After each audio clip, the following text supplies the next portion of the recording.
You might have had a similar experience to me throughout a lot of your time in school, which is when I'm at school, just because of kind of the connections I make with it and my memory, kind of just the feel of it almost. It makes me feel really almost like small and kind of insignificant. It really drops my confidence, kind of drains my energy. Well, it's school, it's basically a work day in a sense.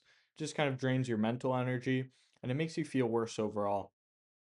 And I think this was one of the really interesting things about how we behave and our confidence and energy, which is the change that location can make. There's a book that I've been reading more recently, which talks about this, which is Deep Work by Cal Newport. And you may ask, how does things about working and productivity have anything to do with this? And he mentions in the book the idea of the grand gesture. One of the examples he gave is J.K. Rowling's when she was writing one of the books for the Harry Potter series. She actually went to a five-star hotel to finish writing because she found it made her a lot more productive. It was also a very grand hotel, so inspiration. But there's something about a grand gesture that can allow us, almost enable us to get at our behaviors and change them. The thing that is troublesome, though, is that it's really hard to shake your old behaviors, your old habits, once you get back to, say, your old location. So for me, when I'd go away during the summer or even during a weekend, I'd, uh, unlike at school, I'd actually be pretty popular to a degree. Like I'd be making friends, talking with people. It was kind of awesome, and I felt really good. But then when I come back to school, my energy would drop again, and I just feel bad. It was like it was that feeling was tied to the location. So really hard to shake in a way, which is kind of troublesome. Same thing if you've ever gone somewhere and you're trying to shake this bad habits. Let's say it's scrolling or something like that. You go there and you find it so much easier not to say scroll while you're there. But then you come back home and instantly, at least in my experience, when I was doing a lot of those bad habits, is it's almost instant you start to get those urges again for those bad habits. And you're like, wait, like I haven't been doing those for like 2 months. How am I getting the urges again? And it's really just the location that's tied to it. So how can we kind of shake it a little bit? The first idea I wanted to present in this video is just that changing your location can be really valuable for behavior change.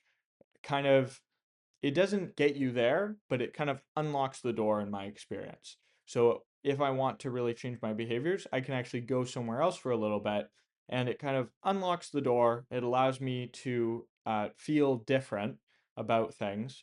And then when I come back, it's very easy to regress. But there are a few things you can do. And the things I would recommend is basically just an idea of fake it till you make it to essentially get the ball rolling. So, as an example for confidence, well, how can you fake it till you make it? For me at school, it would make me feel really small. I'd notice kind of my posture. So, what could I do? Well, I can open up my posture and I can keep my chin up. I can make sure I'm making eye contact with people, right? Those are small things I can do. And the thing is, beliefs influence our actions, but it's a two-way street. So actions influence our beliefs. So by doing a bit of a fake it till you make it thing, right? Action influencing beliefs, beliefs influencing action. So you'll kind of start to notice, hey, when I'm, smiling at people more, making eye contact, I have better body language, better posture. I'm actually kind of talking with people and maybe saying good morning as I walk by them.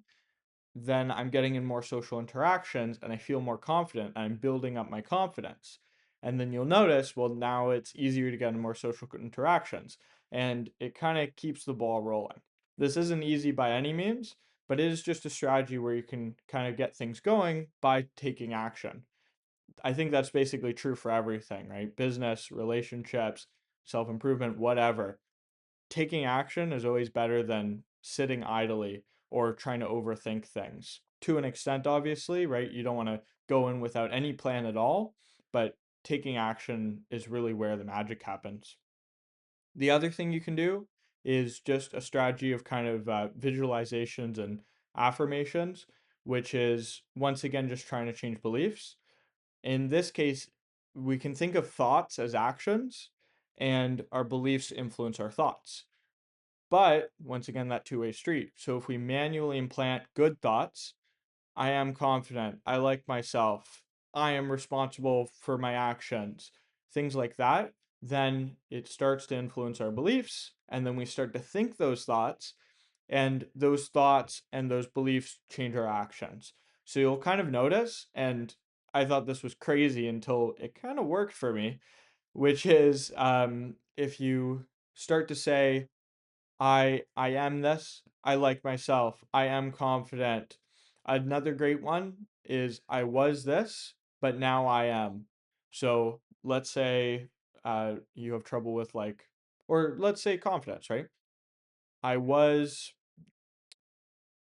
I was lonely and not confident, but now I am confident.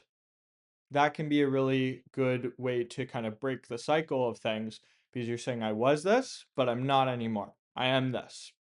Very important to remember for these, though, is that they need to be personal, positive, and even better, have many sensory inputs. So, writing is really good because you have those eyes, right? Subvocalization in your head, and you've got a physical aspect to it, a kinesthetic aspect. And they also need to be filled with emotion. So, you don't want to, even when writing, be like, I like myself, I am confident, give it a little bit of emotion. I am confident. I like myself, right? And that's going to help drive it into your subconscious. The other thing I mentioned visualization. There's a really interesting technique which has worked really well for me, which is if you visualize things and then kind of just let them go, they almost implant like a computer chip into your beliefs, into like your subconscious. And it really, I found, influenced my actions and made me feel better about things. So let's say I want to be more confident at school. I'm going to visualize that. And to visualize that, I'm going to visualize, say, me walking down the hallway and talking with lots of people. And I'll visualize kind of our interactions as though it's happening. Then, so then I just let it go as though it's already happened. And that almost implants it because now in your beliefs in your subconscious, you're like, well, I've already done it. That's easy, right? So, super easy way just to start changing your beliefs, even right now. Take a moment and just be like, I'm confident. I am confident. I am confident with some emotion, with some force. Maybe write it, right? Different ways to change your beliefs. So, basically, the idea in this video, to summarize, is you can use location as a tool to kind of unlock the door to new behaviors. So if you're trying to kick a bad habit, sometimes changing your location can unlock that door. But often when we come back to our old location, we kind of regress into our bad habits, whatever we were trying to avoid.